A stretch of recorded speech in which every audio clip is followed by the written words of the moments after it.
Now we're going to get into the love plotline / the spoilers.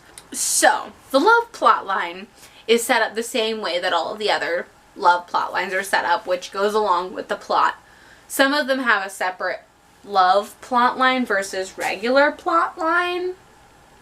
Maybe. I thought there was going to be a difference because of the whole having a son with an issue thing. But no, the love plotline was the plotline. Predictable. It's what I wrote right here. I apologize for my language. Not really. I tab like crazy now. Like, now that I've started learning how to tab, like all of these tabs. So the pink ones, I love tabs. So the first one is on page 262 because it is the first time that Taylor thinks. In the glowing candlelight sitting close, she looked at him squarely, her eyes lit with mystery and compassion, and it was at that moment that Taylor McAden fell in love with Denise Holton. Further down that page, as he touched her cheek, Denise closed her eyes, willing this moment to last forever. She knew intuitively the meaning of Taylor's touch, the words he'd left unspoken, not because she'd come to know him so well, because she'd fallen in love with him at exactly the same time. And then they had sex. They had sex after that. Nobody said it, but they had sex. Hi guys. So I apologize if anything changed. I ran out of room on my memory card, so I just had to put some stuff on my computer, which I successfully did. 1 glass of wine in.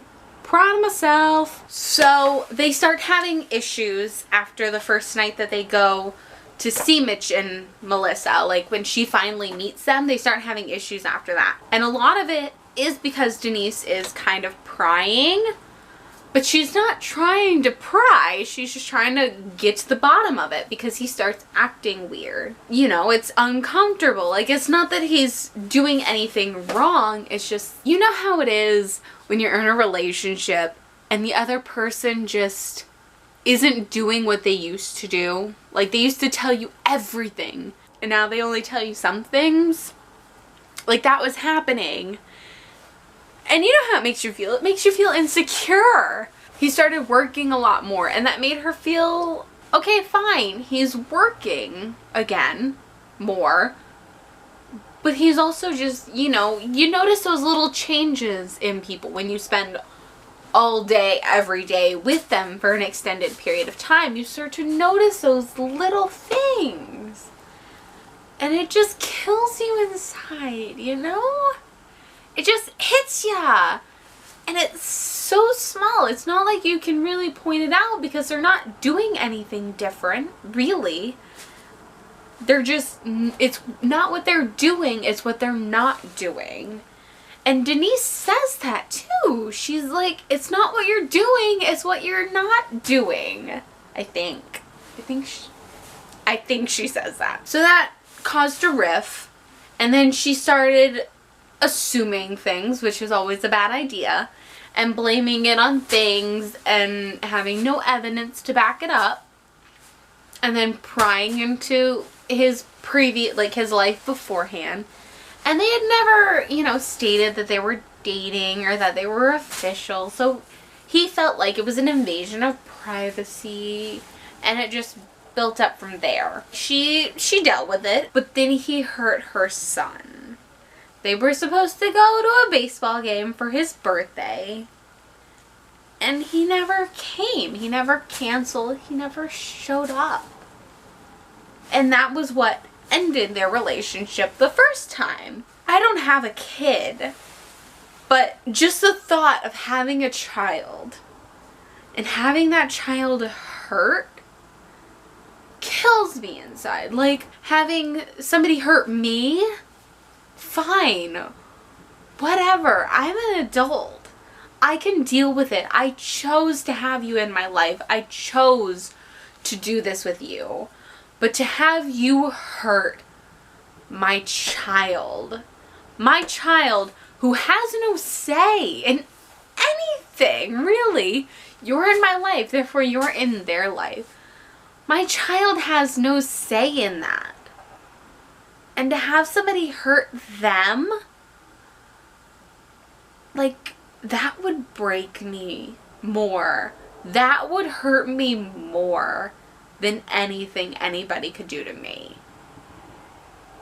And like, that might be the small little itty bitty tiny mothering instinct that's just in me as a female. Just kills me inside.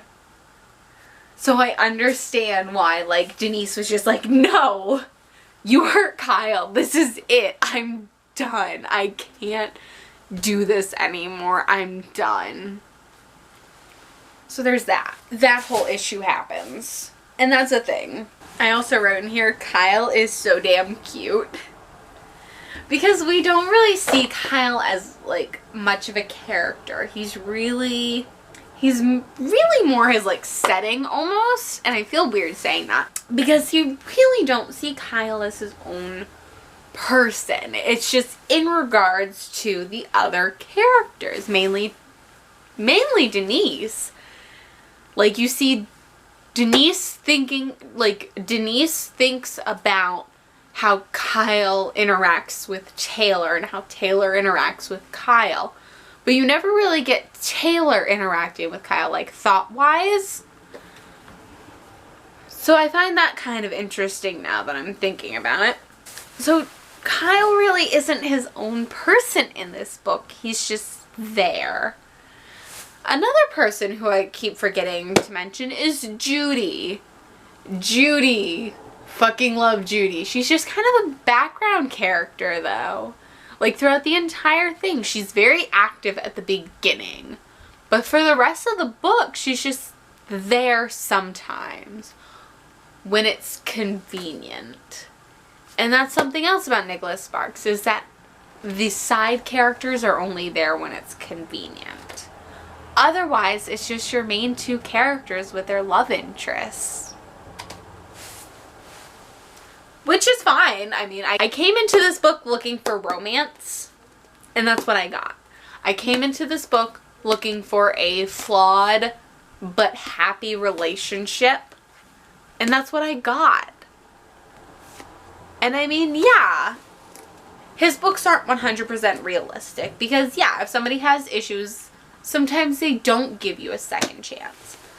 But I came into this book looking for a relationship that has issues, but gives a second chance to what could happen. And that's what I went into this book looking for, and that's what I found. One more thing I want to mention before I go off on another tangent is the page with two tabs, two pink tabs. The first one is because, so Taylor has a very good influence on Kyle. Kyle talks more. He's starting to understand things. For the first time, he actually answers a question because he understands what is being asked without Denise having to tell him how to answer it or reminding him, being like, hey, Kyle, say this. The night Taylor came back into their life, he was happy about it. Taylor showed up with groceries, and she made food, and Taylor and Kyle were out in the backyard playing. And then they come inside, or she walks outside actually, but they come up to her. And it's really cute because Kyle, instead of, Denise smiled. She wants something to drink to Kyle. Instead of answering, however, Kyle moved closer, his arms outstretched. Almost molding into her, he wrapped his arms around Denise's neck. What's wrong, honey? Denise asked, suddenly concerned. With his eyes closed, Denise squeezed more tightly, and she instinctively put her arms around him. Thank you, Mommy. Thank you. What for? Was her thought. Honey, what's wrong? She asked again. Thank you, Mommy. Thank you, he said again, not listening. Thank you, Mommy. He repeated it a third and fourth time, his eyes closed.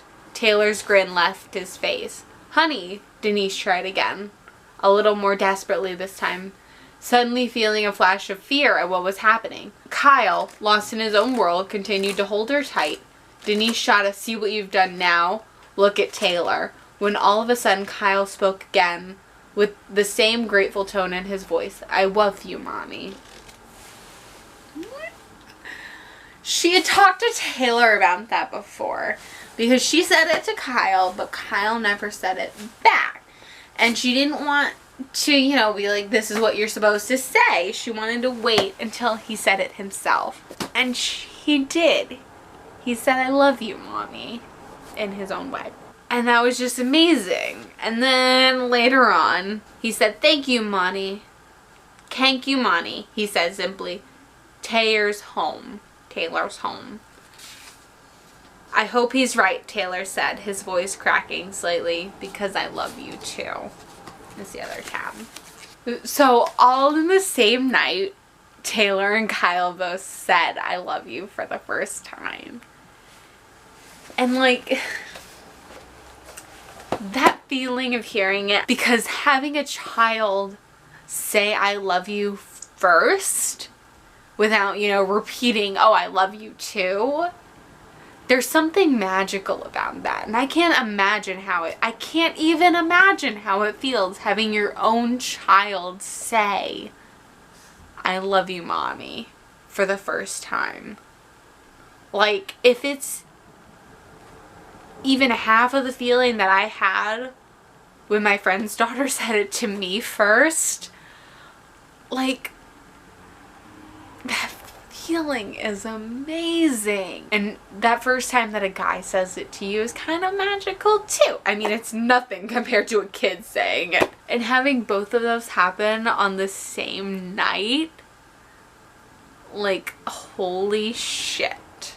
Now that I've gone on that tangent, I want to get back to the reason why he came back. He came back because Mitch died. So I feel like the setup has changed a couple of times because I've had to empty my thing. The last thing I said was the reason he came back is Melissa confronts him about his change me attitude, because he shows up and he wants to fix her and he wants to fix the boys and he wants to save them. And she comments on how that's what he wants to do. That's all he does. And it goes back to his father. And, like, he just wants to fix people. And how he can't do that. Like, he can't keep doing that. And me, I understand that. Because I have friends who have been through it. And I've done it myself. Where we date people we want, like, maybe not consciously, but we date people we want to fix. We date people who are damaged. Most of the people that I've been in relationships with, at least after high school, are damaged severely. Because subconsciously I think I want to fix them. But Taylor does that. That's what all of his relationships have been thus far. He fixes them to a point where he thinks it's okay, and then he goes on to the next thing.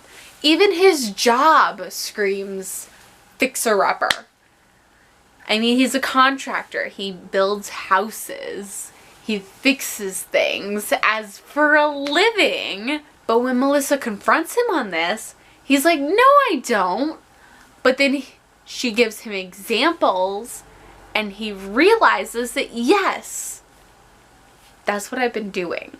And at that point, it's just too little too late sometimes. And, you know, he goes to his father's grave. And his mother just feels horrible because she's there. And she just feels horrible because she feels like it's all her fault. And, like, Taylor feels like it's all his fault. And there's just so many underlying issues that if they had gone to therapy, they would have fixed all of these issues years ago. Because his father dies when he's 9. And he's 36 in this book. If him and his mom had gone to therapy after that, none of these issues would have happened. So I had to stop recording for a minute because my camera died and I ran out of filming space and all of that shit. So the last thing I remember mentioning was therapy. And I don't remember where I was going from there. So my final thoughts on this book are it was great from you know, the fact that it was written in the 2000s, early 2000s. It was really good. It was fun to read. It's really nice if you want to read all of the Nicholas Sparks books. Like, I definitely enjoyed this one. I would suggest it. It was fun to read.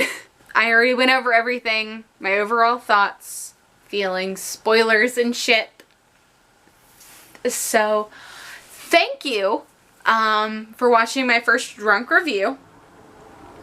I'm extremely intoxicated right now because, as you can probably see, this bottle is empty.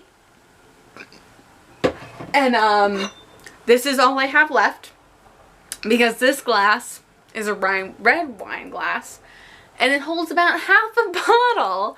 Filled up to here, it's about half a bottle of wine. So I've had a lot to drink already, as you can tell. So please let me know what you think. I would love to know if you guys enjoy this kind of review. I have probably an hour worth of footage to cut down. Please, please, please let me know what you think. I really hope you guys enjoy this. Thank you so much for watching. Have a great day and a wonderful week. Bye.